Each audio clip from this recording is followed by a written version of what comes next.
How you guys doing today? All right, I'd like to thank the committee for the Men's Recovery Conference for asking me to speak on this topic. And just like Daryl pointed out, service of the heart. It don't say service of the brain.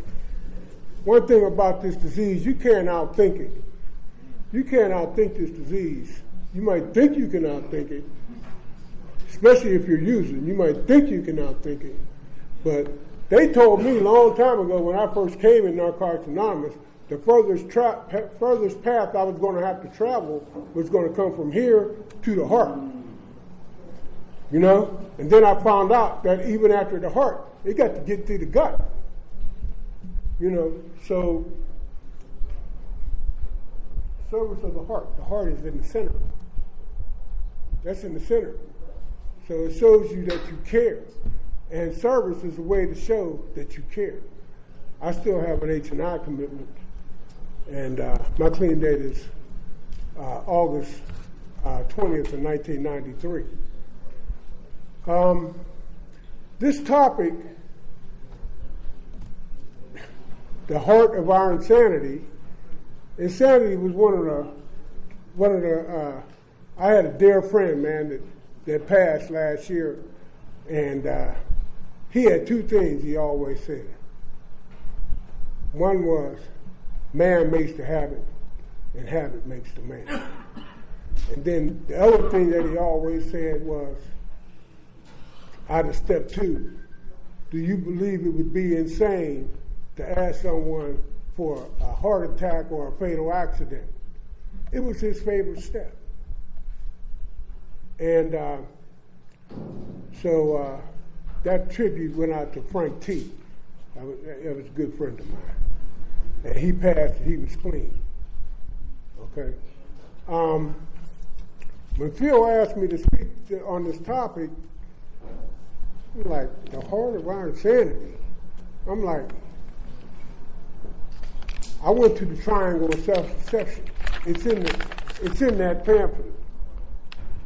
And it says, resentments, anger, and fear make up the triangle of self-obsession.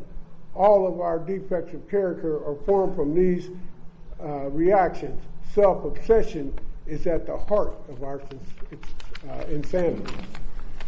So that's telling me that, because at the beginning of the pamphlet it talks about us being the center of the universe, and that I want everything to go my way, put it that way. I want everything to go my way, and when it doesn't, then I get angry, resentful, and fearful, and I use drugs to cope with the anger, the resentment, and the fear. Okay, so that's telling me, man, that I got this basic text up here, and I start looking at stuff in the basic text. I just start looking for where the word insanity was showing up, you know? And I'm going to hit you with this one. This was in Who is an Addict. Common sense tells us that it would be insane to go back to the source of our allergy. Remember, they told us in Narcotics Anonymous that we had an allergy to drugs. So it would be insane to go back to that. Then there was another one. It must have been the wrong page. But anyway, there's so many things that come under that topic of insanity. A lot of them being in the second step, a lot of them being in the personal stories. Like one guy said, he came to Narcotics Anonymous and said that it was like a gold mine in here. He could sell drugs. He said it seemed like everybody was talking about they had the desire to use, but they weren't using. So he felt like he could sell drugs. You know, since everybody got the desire to use, he felt like this was the place where he could sell drugs. But then they told him later that this isn't the place to sell drugs. This is the place to not, you know, people don't use here And even if they say they had the desire, like you know how we always give up that burning desire, and somebody says at the end they had a using dream or they felt like using or something like that. He wanted to play on that and sell drugs in Narcotics Anonymous. Well, when they told him that we don't sell drugs here, he left. And then he went on. This is like the last story in the basic text. It's like almost the last page. He said, and he had to end up coming back. You know. So I'm saying all of that is that the things that we try to do kind of like shows that we got insane thinking. One guy said he woke up out of a night with a needle in his arm, and his friend was unresponsive. Called 911, and the paramedic said, "You think you want to come, with him? Because he high too." He said, "I'll be right back," and he went back upstairs and took another shot. That's insane. That's some insane stuff. These are all personal stories in the basic text. You can read them for yourself. They're in there.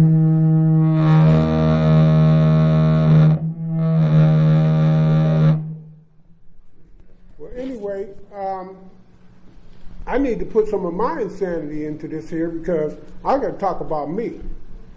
The book is fine, but this here recovery is individual. And even though we all work the steps the same and we all get sponsors and home groups and all that, your recovery is personal. So some of the insane stuff I used to do was, and I've been to 6 rehabs, so some of them ain't even around no more, like Brighton Woods, one of them, that's gone. Legionnaire Valley Treatment Center, which is out this way somewhere, it's gone. I think Butler A Center, they done renamed that. I think Gateway might be the only one that's still got the same name in the same place. But anyway, I would sit down, smoke crack with my rocks on the basic text, cut them, smoke them, and then try to open the book. You cannot graft any new ideas on a using mind. That was insane. I retired from General Motors.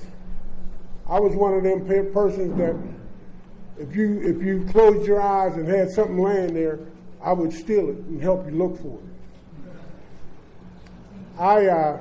Around the Christmas vacation, the plant would close down.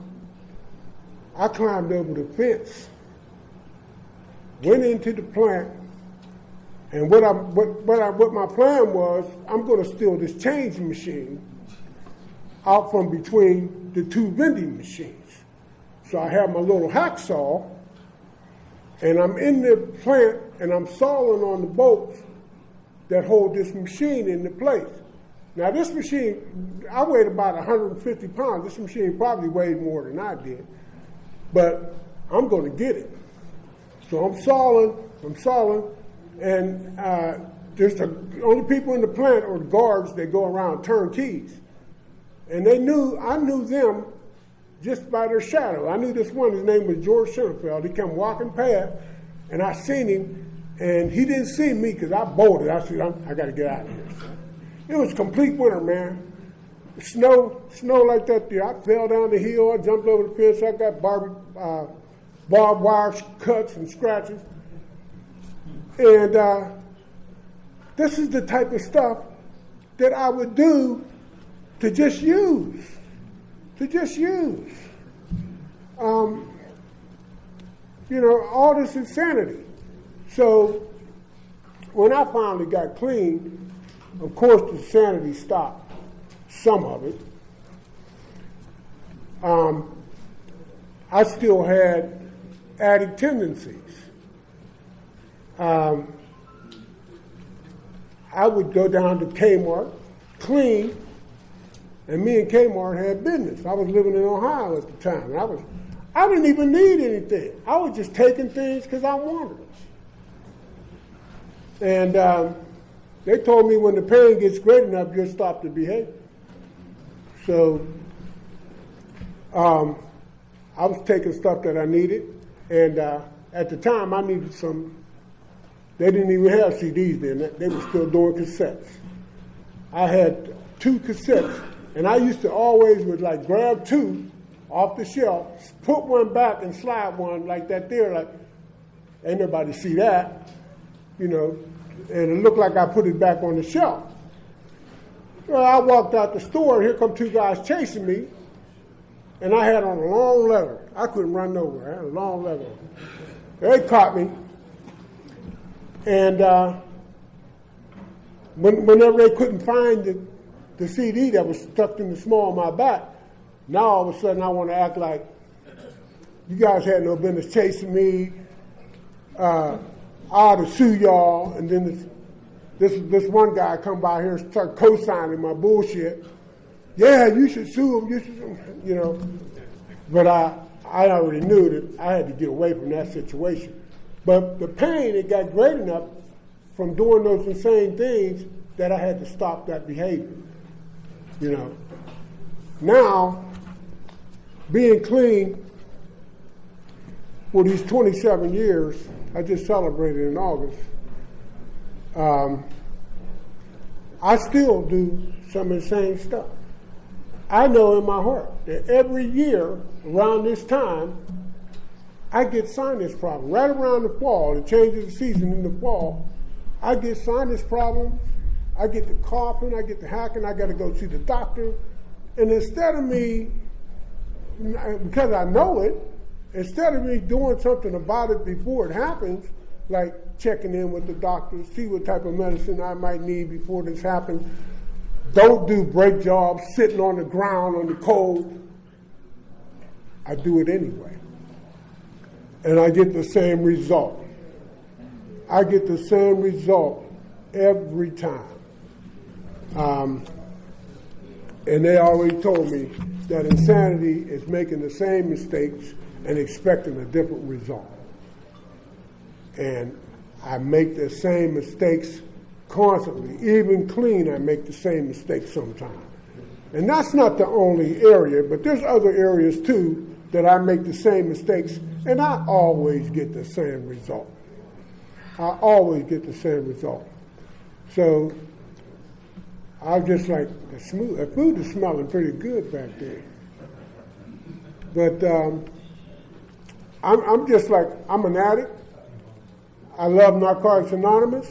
My life's been really good to me. I've been blessed.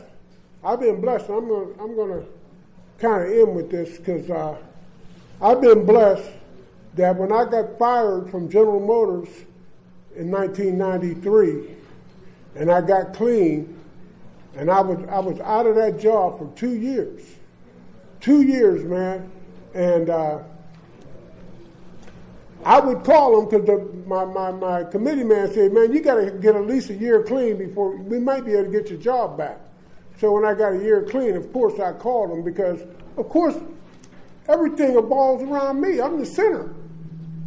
I was born on Christmas. I think I'm everything. I'm the sinner. You know what I'm saying? So I've been spoiled all my life.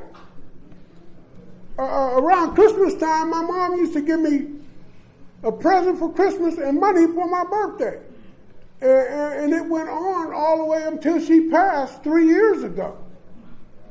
And now my sisters still do the same thing because I'm the sinner.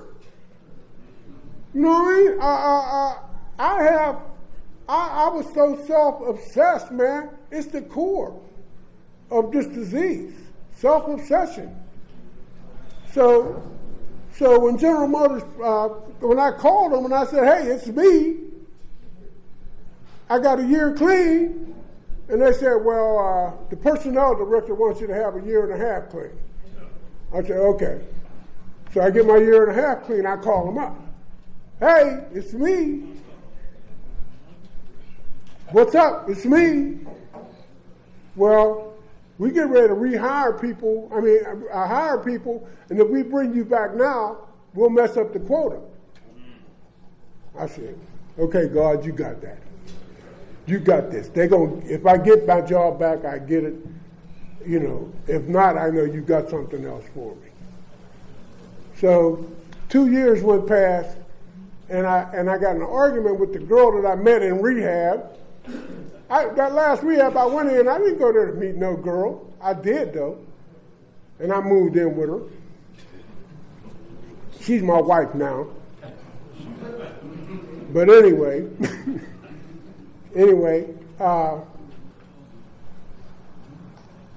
I go home because I get in an argument with her, go back to McKeesport. I was living in Ohio. I get back to McKeesport, and I call my EAP up at General Motors, and I say, hey, man, I'm home. I'm staying at my mom's. And that's another blessing. My mom let me move back in after I stole money from her and everything. And so because I'm the center, I got to call them and let them know I'm here. And so I'm back home for about a month, and they called me. They said, hey, the plant manager wants you to come up here. They want to talk to you. So I said, okay. So I went up that next day, and the result was the plant manager, they had the right people in the right place at the right time, and the plant manager, they asked me, well, when are we going to bring Larry back? Right then I knew I had my job. The plant manager said, this man needs his job back tomorrow. So when I left out of there, I kicked my heels up in the air, and I went back to work, and I didn't look back. 2 years after that, they came to me and said, do you want to be the alternate EAP? And I said, yeah. So they started sending me all kind of different places, Miami, Detroit, all these different trainings. I was able to take my wife with me.